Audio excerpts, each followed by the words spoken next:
नमस्कार, स्वागत है आपका देश दुनिया की तमाम अहम खबरों में। मैं हूं आपके साथ सोहन सिंह। शुरुआत करेंगे गणेश चतुर्थी की खबर के साथ। दरअसल देश भर में आज धूमधाम के साथ गणेश चतुर्थी का पर्व मनाया जा रहा है। राष्ट्रपति रामनाथ कोविंद और पीएम मोदी ने देशवासियों को गणेश चतुर्थी की बधाई दी है। इस मौके पर मंदिरों में सुबह से ही भगवान गणेश की पूजा की जा रही है। महाराष्ट्र में इस पर्व की खास रौनक देखने को मिलती है।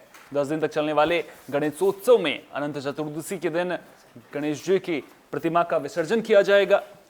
आपको बता दें कि इस बार कोरोना महामारी की वजह से सरकार ने कई तरह के प्रतिबंध भी लगाए हैं ताकि कोरोना ना फैले। सरकार ने लोगों से कोविड नियमों का पूरी तरह से पालन करने की अपील की है। साथ ही कहा है कि जो सरकार ने कोरोना गाइडलाइंस जारी की हैं उनका लोग पूरी तरह से पालन करें। कोरोना के चलते मुंबई में धारा 144 के तहत 19 सितंबर तक गणेश उत्सव के दौरान 5 या ज्यादा लोगों के इकट्ठा होने पर रोक रहेगी। एक आधिकारिक बयान में कहा गया है कि इस दौरान शहर में किसी भी प्रकार के जुलूस की अनुमति नहीं होगी और भक्तों को गणेश पंडालों में जाने की इजाजत नहीं होगी। महाराष्ट्र गृह विभाग ने पंडालों में जाने पर प्रतिबंध लगाने से एक दिन पहले एक सर्कुलर जारी किया था ताकि वायरल संक्रमण को फैलने से रोका जा सके। मुंबई में बुधवार को 530 नए कोरोना वायरस के मामले दर्ज किए गए, जो जुलाई के मध्य के बाद से सबसे ज्यादा है। पुलिस उपायुक्त एस चैतन्य द्वारा जो आदेश जारी किया गया है उसमें कहा गया है कि लोग ऑनलाइन या अन्य इलेक्ट्रॉनिक मीडिया के जरिए पंडालों में स्थापित गणेश प्रतिमाओं के दर्शन कर सकते हैं। आदेशों का उल्लंघन करने वाले किसी भी व्यक्ति को आईपीसी की धारा 188 के तहत उसके खिलाफ कार्रवाई की जाएगी। तो गणेश चतुर्थी की धूम देश भर में देखने को मिल रही है। हालांकि कोरोना के साए में जो लोग हैं वो गणेश चतुर्थी का पर्व मनाते हुए नजर आ रहे हैं।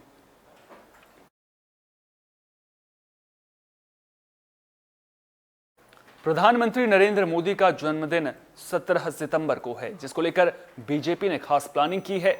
बीजेपी पीएम मोदी के जन्मदिन के मौके पर 17 सितंबर से लेकर अगले 3 हफ्तों तक सेवा और समर्पण अभियान चलाएगी। यह अभियान 7 अक्टूबर तक चलेगा। इस दौरान बीजेपी अलग अलग कार्यक्रमों का आयोजन करेगी। 14 करोड़ राशन बैग बांटने से लेकर 4 करोड़ थैंक यू पोस्टकार्ड तक बीजेपी ने कार्यक्रमों की लंबी लिस्ट तैयार की है।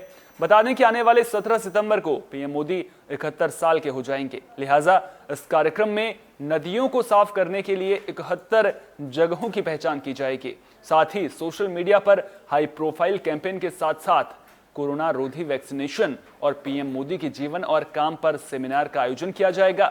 अभियान के तहत यूपी में 27,000 से ज्यादा बूथों पर कार्यक्रमों का आयोजन होगा। बता दें कि अभियान न केवल पीएम मोदी के 71वें जन्मदिन के मौके पर किया जा रहा है, बल्कि 7 अक्टूबर को एक प्रशासक के रूप में उनके सार्वजनिक जीवन के 20 साल पूरे होने पर भी कार्यक्रमों का आयोजन किया जा रहा है। तो कुल मिलाकर प्रधानमंत्री नरेंद्र मोदी के जन्मदिन को लेकर बीजेपी ने तैयारियां चाक चौबंद कर ली हैं। सेवा और समर्पण अभियान बीजेपी चलाएगी, जो 3 हफ्तों तक चलेगा।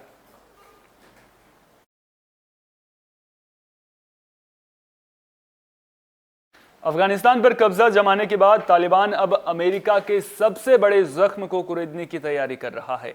संयुक्त राष्ट्र की ओर से प्रतिबंधित किए जा चुके 14 आतंकियों वाली कैबिनेट के शपथ ग्रहण के लिए तालिबान ने जो तारीख चुनी है वो तारीख अमेरिका को खूब दर्द देने वाली है। दरअसल कुछ मीडिया रिपोर्ट्स में दावा किया जा रहा है कि तालिबान की अंतरिम सरकार का शपथ ग्रहण 9/11 की 20वीं बरसी के दिन हो सकता है। दरअसल 20 साल पहले 2001 में अलकायदा के आतंकवादियों ने अमेरिका पर अब तक का सबसे भयानक हमला किया था। विमानों को हाईजैक करके आतंकवादियों ने वर्ल्ड ट्रेड सेंटर के ट्विन टावर और पेंटागन मुख्यालय से टकरा दिया था। इन हमलों में 3000 से ज्यादा लोग मारे गए थे। इसका बदला लेने के लिए ही अमेरिका ने अफगानिस्तान में सैनिक अभियान की शुरुआत की थी। इस दौरान तालिबान को सत्ता से हटाया गया तो अलकायदा समेत कई आतंकी ठिकानों पर बमबारी की गई। 2 दशक में अरबों डॉलर धन और हजारों सैनिकों की कुर्बानी के बावजूद अमेरिका तालिबान की जड़ें नहीं काट पाया। अफगानिस्तान से अमेरिका के सैनिकों की वापसी से पहले ही तालिबान ने काबुल समेत पूरे देश पर कब्जा जमा लिया। अलकायदा और हक्कानी नेटवर्क समेत कई आतंकवादी संगठनों को अफगानिस्तान में एक बार फिर खुला मैदान मिल गया है, जहां से वे अपने नापाक मंसूबों को अंजाम देने की कोशिश कर सकते हैं। तालिबान ने सरकार गठन से पहले चीन, तुर्की, पाकिस्तान, ईरान, कतर और भारत जैसे पड़ोसी देशों के साथ ही अमेरिका को भी शामिल होने का न्योता दिया है। तालिबान ने यह कदम ऐसे वक्त पर उठाया है जब अधिकतर देशों ने कह दिया है कि वे तालिबान को मान्यता देने में जल्दबाजी नहीं करेंगे।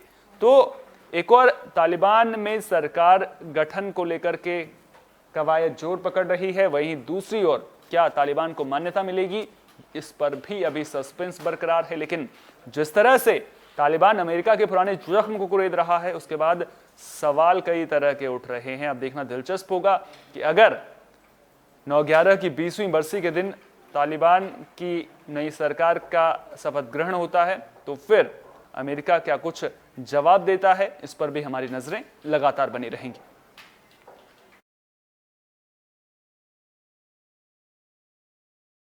अफगानिस्तान पर तालिबान के कब्जे के बाद कई दर्दनाक तस्वीरें भी सामने आईं, लेकिन अब एक ऐसा वीडियो सामने आया है जिसे देखने के बाद आप खुद को हंसने से नहीं रोक पाएंगे। सोशल मीडिया पर वायरल हो रहे इस वीडियो को पाकिस्तान के एक पत्रकार ने शेयर किया है। इस वीडियो में तालिबानी लड़ाके लड़ाकू विमान के पंख पर झूला झूलते नजर आ रहे हैं। दरअसल जिस सैन्य विमान पर तालिबानी लड़ाके झूला झूल रहे हैं वो अमेरिका का विमान है। अमेरिकी सैनिक अफगानिस्तान से वापसी के दौरान अपने कई लड़ाकू विमान एयरपोर्ट पर ही छोड़कर चले गए। ये विमान उड़ने की हालत में नहीं है क्योंकि अमेरिकी सैनिक इन विमानों को डिसेबल करके गए हैं। अब ये विमान भले ही उड़ान भरने के लायक नहीं है, लेकिन तालिबानी लड़ाके इनका भरपूर आनंद ले रहे हैं। वीडियो में आप देख सकते हैं कि किस तरह से तालिबानी लड़ाके ग्राउंड में खड़े प्लेन के पंख में रस्सी डालकर झूला झूल रहे हैं। वीडियो में कई लड़ाके दिख रहे हैं जिसमें एक झूला पर बैठा हुआ नजर आ रहा है तो दो लोग उसे झूला झुलाते हुए नजर आ रहे हैं। तो आप वीडियो स्क्रीन पर देख सकते हैं किस तरह से जो तालिबान का लड़ाका है वो अमेरिका के विमान पर झूला झूलते हुए नजर आ रहा है। दो अन्य लड़ाके उसे झूला झुलाते हुए भी नजर आ रहे हैं।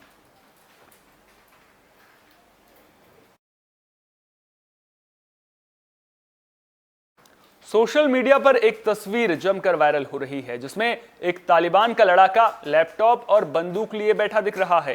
तस्वीर के साथ दावा किया जा रहा है कि यह शख्स अफगानिस्तान के केंद्रीय बैंक द अफगानिस्तान बैंक का नया प्रमुख हाजी मोहम्मद इदरिस है। दरअसल अफगानिस्तान के पत्रकार जमील फारूकी के इस ट्वीट के बाद इसको लेकर कंफ्यूजन फैल गया। हालांकि फैक्ट चेक में यह दावा गलत निकला। डीएबी बैंक के प्रमुख हाजी इदरिस जरूर हैं, लेकिन वायरल तस्वीर उनकी नहीं है बल्कि किसी और की है। ऊपर की तस्वीर में बाएं जो शख्स दिख रहा है वो मोहम्मद इदरिस है। फैक्ट चेक में पता चला कि जो शख्स को हाजी मोहम्मद इदरिस बताया जा रहा है दरअसल वो आम तालिबानी लड़ाका है।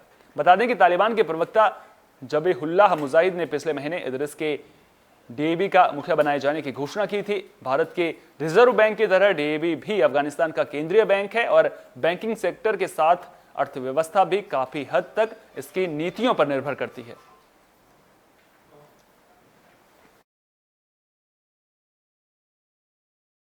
इस बुलेटिन में मेरे साथ इतना ही। दीजिए इजाजत। नमस्कार।